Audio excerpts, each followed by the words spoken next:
6 days to go for the elections.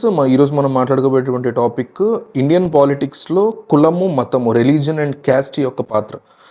మనకి ఏ సమాజంలో అయినా ఈ ప్రపంచవ్యాప్తంగా ఆదిమానవుడు కాలం నుంచి వచ్చినటువంటి మనిషి యొక్క సహజ సిద్ధమైన మెంటాలిటీ, న్యాచురల్ థాట్ ప్రాసెస్ ఎట్లా ఉంటుందంటే, నేను లేదా మేము, మా మా వర్గము లేదా మా జాతి మేమే గొప్ప, లేదా మా ప్రాంతం వాళ్ళే గొప్ప, మమ్మల్ని మించిన వాళ్ళు లేరు, ఎవరైనా సరే మా ముందు తలొంగి ఉండాల్సిందే. డిఫరెంట్ రీజన్స్కి అంటే ఈ రకమైనటువంటి థాట్ ప్రాసెస్తో ఉంటాడు మనిషి. అట్లా ఉన్నటువంటి వ్యక్తుల్ని సరైనటువంటి మార్గంలో, అంటే సివిలైజేషన్ వైపు అందరం అడుగులేస్తున్నాం కాబట్టి అట్లాంటి ప్రాసెస్ అనేది లేకుండా అందరం ఒకటే అనే అలవాటుని ఆ మనిషికి అలవాడిచి తద్వారా సివిలైజేషన్ వైపు అడుగులు వేయాలి, ఫైనెస్ట్ సివిలైజేషన్ వైపు అనే కాన్సెప్ట్లో మనిషి బతకడం ప్రారంభించి కొన్ని సెంచరీస్ అవుతుంది. అందువల్లే మనం గవర్నమెంట్స్ని ఫామ్ చేసుకుంటాం.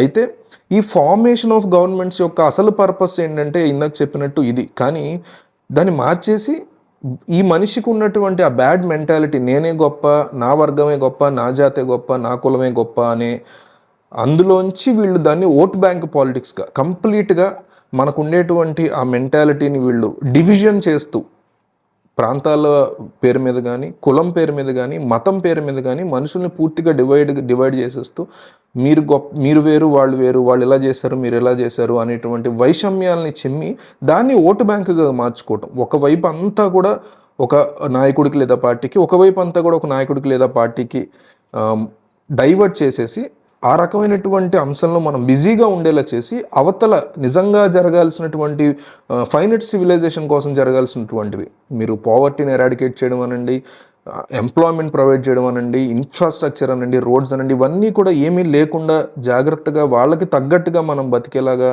ఈ రాజకీయ నాయకులు మన జీవితాల్ని మార్చేస్తూ ఉండేటువంటి సిచ్యువేషన్ ఉంది. ఈ భారతదేశం అనేది అనేక కల్చర్స్, అనేక సంస్కృతుల యొక్క కలయిక, చాలా అద్భుతమైనటువంటి గొప్పదైనటువంటి దేశం. ఎటువంటి మతాన్నైనా, ఎటువంటి కులాన్నైనా యాక్సెప్ట్ చేయగలదు, ఎటువంటి సంస్కృతినైనా అంగీకరించి భిన్నత్వంలో ఏకత్వం అనేటువంటిది ప్రపంచానికి చాటిన అతి గొప్ప దేశం. కానీ దాన్ని ఈరోజు కేవలం కులాల మధ్య గొడవల్ని, మతాల మధ్య గొడవల్ని సృష్టించి దాన్ని ఓటు బ్యాంకుగా మార్చుకుని మనుషుల మధ్య గోడలు కట్టేటువంటి ఒక దౌర్భాగ్యమైన పరిస్థితికి మన రాజకీయ నాయకులు దాన్ని చాలా సక్సెస్ఫుల్గా తీసుకొచ్చారు. ఒక డెవలపింగ్ కంట్రీ, ఏదో ఒక థర్డ్ వరల్డ్ కంట్రీ అంటారు, అట్లాంటి దేశంలో ఇట్లాంటివి జరగడం చాలా డేంజర్ జనరేషన్ని తయారు చేస్తాయి. అత్యంత భయానకమైనటువంటి ఫ్యూచర్ని చూపించేలాగా ఈ రకమైనటువంటి డివిజన్ అనేది తయారు చేస్తుంది. ఎంతవరకు మనం వచ్చేసామంటే ఈరోజు వాట్సాప్లో మనలో 90% ఆఫ్ ద పీపుల్ ఏదో ఒక మతానికి సంబంధించిన గ్రూపుల్లో, కులానికి సంబంధించిన గ్రూపుల్లో చాలా యాక్టివ్గా ఉంటారు. అందులో వచ్చేటువంటి న్యూస్ 90% ఫేక్ ఉంటుంది. మీకు ముస్లిమ్స్ తీసుకోండి, క్రిస్టియన్స్ తీసుకోండి, హిందూస్ తీసుకోండి, సిక్స్ తీసుకోండి, ఎవరైనా సరే వాళ్ళ గ్రూప్స్ ఉన్నాయి. వాటిలో వచ్చే 90% న్యూస్ ఫేక్ ఉంటుంది. బలానా మతం వాడు మన మతం మీద దాడి చేస్తున్నాడు బలానా చోట అనేసి దాన్ని మనం వెరిఫై కూడా చేసుకోం. కేవలం అవతల మతం మీద మనకి చిన్నప్పటి నుంచి ఇంజెక్ట్ చేసినటువంటి ఆ నెగిటివ్ వైబ్ వల్ల నిజమే అని నమ్మేస్తాం. మిగతా 10% నిజమే కదా, దాన్ని ఎందుకు నమ్మకూడదు అంటారేమో. నమ్మాలి, నమ్మి ఆ వ్యక్తిని క్రిమినల్గా ట్రీట్ చేయాలి, ఒక మతానికి సంబంధించిన వ్యక్తిగా కాదు. సో ఇది చాలా లాంగ్ ప్రాసెస్, లాంగ్ డిస్కషన్ అవుద్ది. అయితే ఇట్లా వాట్సాప్ లెవెల్కి మనం మన యొక్క పరిస్థితులను తీసుకొచ్చి వాట్సాప్ గ్రూపుల్లో కూడా అక్కడ కూడా డివిజన్, అత్యంత పెద్ద టెక్నాలజీని వాడుకుంటున్నాం. వాట్సాప్ అనేది ఈ జనరేషన్కి ఉన్న బిగ్గెస్ట్ టెక్నాలజీ, అందరూ వాడేది. కానీ దాంట్లో కూడా మళ్ళీ డివిజన్స్ కోసమే ఆ టెక్నాలజీని వాడుకుంటాం తప్ప పనికొచ్చే దానికోసం వాటిలో మళ్ళీ ఎంతమంది వాట్సాప్ గ్రూప్స్లో ఒక సొసైటీకి సంబంధించి, అంటే మన ఏరియా సొసైటీ అంటే నేను అది సమాజాన్ని మనమే ఉద్ధరించగల, మనం ఉండేటువంటి ఏరియాలో ఉండే సమస్యల్ని సాల్వ్ చేయగల ఒక గ్రూప్ ఉంటే ఆ గ్రూప్లో ఎంతమంది ఉంటున్నాం, దాంట్లో యాక్టివ్గా ఎంతమంది పార్టిసిపేట్ చేస్తున్నాం. ఒక యానిమల్ ప్రొటెక్షన్ సంబంధించిన గ్రూపుల్లో మనం ఎంతమంది ఉంటున్నాం, ఒక 5% పీపుల్ ఉంటారేమో. ఈ వీడియో 100 మంది చూస్తే ఒక 5 ఉంటారేమో. మిగతా 95 మంది ఖచ్చితంగా ఇందాక చెప్పినటువంటి ఆ రిలీజియస్ గ్రూపుల్లో, కులాల గ్రూపుల్లో, ప్రాంతాల గ్రూపుల్లో ఖచ్చితంగా కనిపిస్తారు. అక్కడే గొడవలు పడుతూ మనం బతికేటువంటి పరిస్థితి. ఇప్పుడు ఎగ్జాంపుల్కి చెప్తున్నాను నేను, మీరు హిందూస్ గ్రూప్ అయినా, క్రిస్టియన్స్ గ్రూప్ అయినా, ముస్లిమ్స్ గ్రూప్ అయినా తీసుకోండి. ప్రతి గ్రూపులో కూడా స్టేజెస్ ఆఫ్ ఇంజెక్ట్ చేస్తారు. ఒక స్టేజ్ ఉంటుంది వాళ్ళకి. ఫస్ట్ ఆఫ్ ఆల్ ఈ దేశం హిందువులది, హిందువులు అత్యంత గొప్పగా బతికారు, హిందువుల రాజులు బాగా బతికారు, లేకపోతే ముస్లింలు రాజులు బాగా బతికారు, లేదా క్రిస్టియన్స్ ఈ దేశాన్ని ఉద్ధరించారు అనే కాన్సెప్ట్తో వీళ్ళు స్టార్ట్ చేస్తారు ఫస్ట్ ఆఫ్ ఆల్. దాని తర్వాత నెక్స్ట్ స్టేజ్కి వచ్చేసరికి మనకి అన్యాయం జరుగుతోంది అనేటువంటి అంశాన్ని నెమ్మదిగా ఎక్కించడం మొదలు పెడతారు మెసేజ్ ద్వారా. ఫస్ట్ది కూడా మెసేజ్. థర్డ్కి వచ్చేసరికి ఇందాక చెప్పినట్టు 90% ఆఫ్ ద ఫేక్ ఇన్సిడెంట్స్ని, వీడియోస్ని క్రియేట్ చేసి ముస్లిమ్స్ హిందూస్ని అటాక్ చేస్తున్నారు, హిందూస్ క్రిస్టియన్స్ అటాక్ చేస్తున్నారు, క్రిస్టియన్స్ ముస్లిమ్స్ని అటాక్ చేస్తున్నారు. ఈ టైప్లో మీకు ఫేక్ న్యూస్ అందరి వైపులా ఎవరు చేస్తున్నారు, ఒకళ్ళే చేస్తున్నారని చెప్పట్లా. ఆయా కులాలకి సంబంధించినటువంటి ఓట్లను సాధించుకోగల రాజకీయ పార్టీలు, వాటి లీడర్లు, వాటి కోసం పనిచేసే బిగ్గెస్ట్ ఐటీ సెల్స్ ఉంటాయి. వీళ్ళందరి పని ఏంటంటే ఈ గ్రూప్స్లో దూరి ఆల్రెడీ ఉన్నటువంటి ప్రజానీకాన్ని అవతల వైపు వాళ్ళ మీద ఇంకా ఇంకా ద్వేషాన్ని పెంపొందించేలా చేయడం. మనిషి ఎంతగా అయితే స్వార్థాన్ని కోరుకుంటాడో అంతగా అభద్రతా భావాన్ని కూడా చాలా ఈజీగా లోనవుతాడు.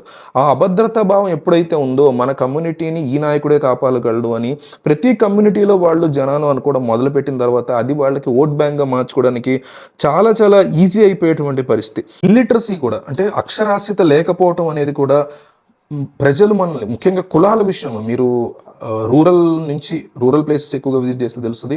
అక్కడ అక్షరాస్యత అనేది చదువుకోకపోవడం వల్ల విపరీతంగా వాళ్ళని ఈజీగా మ్యానిపులేట్ చేయడం, మన కులాన్ని ఏదో అన్నాడ్రా అనేసి ఎగదోయడం, కులాల మధ్య ఉత్తునే గొడవలు జరగడం, కులం గురించి వాళ్ళు రాత్రి పగలు మాట్లాడుకోవడం, ఈ రకమైనటువంటి వర్స్ట్ ఏరియాలో వాళ్ళు పెడుతున్నారు. అట్లాగని చదువుకున్న వాళ్ళు ఏమన్నా ఊడబడుతున్నారు అంటే లేదు. చదువుకున్న వ్యక్తి వేరు, నాలెడ్జబుల్ పర్సన్ వేరు.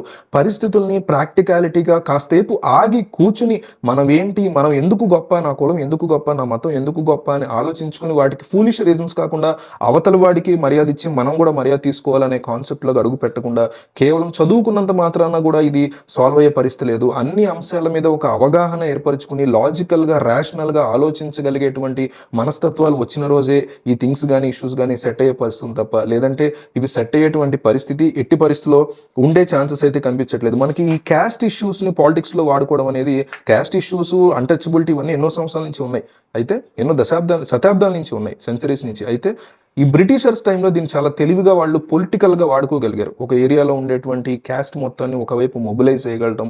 దీన్ని ఆ తర్వాత వచ్చినటువంటి మన దేశపు రాజకీయ నాయకులు దాన్ని అరికట్టాల్సింది పోయి బ్రిటిషర్స్ ఇచ్చినటువంటి ఐడియా ఇదేదో బాగానే ఉంది కదా అని దాన్ని వాళ్ళు కంటిన్యూ చేస్తూ ఇంకా వరస్ట్ బ్రిటిషర్ల కంటే దారుణమైనటువంటి రాజకీయ నాయకులు మన వాళ్ళు. అప్పట్లో వాళ్ళ దౌర్జన్యాలు ఎంత దారుణంగా ఉన్నాయో దానికి 100 రెట్లు మనకు తెలియకుండానే మనల్ని మ్యానిపులేట్ చేయడానికి వీళ్ళు క్యాస్ట్ అనే దాన్ని చాలా అద్భుతంగా వాడుకుంటారు. ఫర్ ఎగ్జాంపుల్ ఇప్పుడు ప్రివిలేజ్డ్ క్యాస్ట్లు అనేవి ఉన్నాయి, మనకి విశేషమైనటువంటి క్యాస్ట్లు, అంటే ఎక్కువగా సౌకర్యాలను అనుభవించేటువంటి క్యాస్ట్లు. అండర్ ప్రివిలేజ్డ్ క్యాస్ట్లు ఉన్నాయి, విశేషం తక్కువగా, అంటే సౌకర్యాలు తక్కువగా ఉండేటువంటి క్యాస్ట్లు, ఎన్నో దశాబ్దాల నుంచి శతాబ్దాల నుంచి వస్తున్నటువంటి క్యాస్ట్లు. ఈ ప్రివిలేజ్డ్ క్యాస్ట్లు ఎప్పుడు చూసినా కూడా అండర్ ప్రివిలేజ్డ్ క్యాస్ట్లని తమ లిమిట్లో వాళ్ళని అట్లాగే ఉంచుతూనే ఉన్నాయి. ముఖ్యంగా దళితుల్ని వాళ్ళ లెవెల్లో వాళ్ళని అక్కడే ఉంచగలిగాయి. మేము ప్రతి పార్టీ కూడా, మీరు ఏ పార్టీ అని తీసుకోండి, బీజేపీ, కాంగ్రెస్, కేసీఆర్ పార్టీ తీసుకోండి, లేకపోతే జగన్ పార్టీ తీసుకోండి, చంద్రబాబు పార్టీ తీసుకోండి, పవన్ కళ్యాణ్ పార్టీ, మీరు ఏ పార్టీ తీసుకున్నా ఈ ప్రివిలేజ్డ్ సెక్షన్స్ అండర్ ప్రివిలేజ్కి టికెట్లు ఇస్తున్నాయి తప్ప వాళ్ళని ఆ లెవెల్కి ఎదిగేటువంటి పరిస్థితికి ఏ రాజకీయ నాయకుడు కూడా రానివ్వట్లేదు. కేవలం పదవి ఇవ్వటం కానీ, టికెట్ ఇవ్వటం కానీ ఇచ్చేసి వాళ్ళ చేతులు దులిపేసుకుంటారు. విమెన్కి సంబంధించి కూడా అట్లే జరుగుతుంది. మీకు విమెన్ రిజర్వేషన్ ఉన్న ప్రాంతం అయితేనే వాళ్ళకి విమెన్ రిజర్వేషన్ కాబట్టి ఇస్తారు. ఎస్సీ ఎస్టీ రిజర్వ్డ్ కాన్స్టిట్యున్సీ అయితేనే వాళ్ళకి ఎస్సీ ఎస్టీ రిజర్వేషన్ సంబంధించినటువంటి టికెట్ ఇస్తారు. నిజంగా అక్కడ గనక ఆ అవైలబిలిటీ ఆల్రెడీ రాజ్యాంగంలో ఉండబట్టే వాళ్ళు ఇస్తున్నారు. అవి కనుక అక్కడ లేకపోతే వాళ్ళకి అవి కూడా ఇచ్చే పరిస్థితి ఉండదు. ఒక్క రాజకీయ పార్టీ కూడా నాన్ రిజర్వ్డ్ కేటగిరీలో ఒక్క ఎస్సీ ఎస్టీ కూడా, ఒక్క దళితుడికి కూడా టికెట్ ఇచ్చేటువంటి పరిస్థితి అనేది ఉండదు. వాళ్ళు కంప్లీట్గా రాజ్యాంగంలో ఉండడం వల్ల తప్పక ఇచ్చేటువంటి సిచ్యువేషన్ ఉంది వాళ్ళకి. ఈ క్యాస్ట్ పిచ్చి అనేది ఎంతవరకు వెళ్తుందో మనం ఎన్నోసార్లు చూస్తున్నాం. ఈ మత పిచ్చి అనేది ఎంతవరకు వెళ్తుందో మనం చూస్తూనే ఉన్నాం. హానర్ కిల్లింగ్లు జరుగుతూ ఉంటాయి, పరువు హత్యలు అంటారు. ఒక కులంలో లేదా ఒక ప్రివిలేజ్డ్ క్యాస్ట్కి సంబంధించినటువంటి అమ్మాయి అండర్ ప్రివిలేజ్డ్ క్యాస్ట్కి సంబంధించినటువంటి అబ్బాయిని పెళ్లి చేసుకుంటే అది చావు వరకు వెళ్ళటం, ఇట్లాంటివన్నీ కూడా వాటిని ఎరాడికేట్ చేసే అవకాశం ఉన్నా కూడా ప్రభుత్వాలు ఏమోలో కూడా వాటి మీద నిర్ణయాలు తీసుకోకుండా కేవలం వాటిని పొలిటికల్గా డైవర్ట్ చేసుకుని మనం ఎక్కడ వాళ్ళని క్వశ్చన్స్ చేస్తాము, మన అభివృద్ధి గురించి మాట్లాడతాం అనే అంశంతో వాళ్ళు కులాలుగా, మతాలుగా మనల్ని విడగొడుతూనే ఉంటారు. అట్లా విడగొడుతూనే వాళ్ళ యొక్క ఎగ్జిస్టెన్స్, వాళ్ళ యొక్క భవిష్యత్తు ఉంటుంది అనే కాన్సెప్ట్లోనే ఉంటారు. మోస్ట్ ఇంపార్టెంట్ థింగ్ ఏంటంటే ఈ దేశంలో ఉన్నటువంటి ప్రతి భారీ రాజకీయ పార్టీ కూడా ప్రివిలేజ్డ్ సెక్షన్స్లోనే ఉంది, ప్రివిలేజ్డ్ క్యాస్ట్ల చేతిలోనే ఉంది. మిగతా వాళ్ళకి వాళ్ళు ఇచ్చేటువంటి టికెట్లైనా కూడా ప్రివిలేజ్డ్ క్యాస్ట్ల నుంచే అండర్ ప్రివిలేజ్డ్ క్యాస్ట్లకు వస్తున్నాయి తప్ప ఏ మూల కూడా ఒక అండర్ ప్రివిలేజ్డ్ సెక్షన్ కూడా ప్రివిలేజ్డ్ వాళ్ళకి క్యాస్ట్కి టికెట్ ఇచ్చేటువంటి పరిస్థితి లేదు. అంతగా ఈ దేశంలో కులం కానీ, మతం కానీ తీవ్రంగా నాటుకుపోయి ఇన్స్టిల్ అయిపోయింది.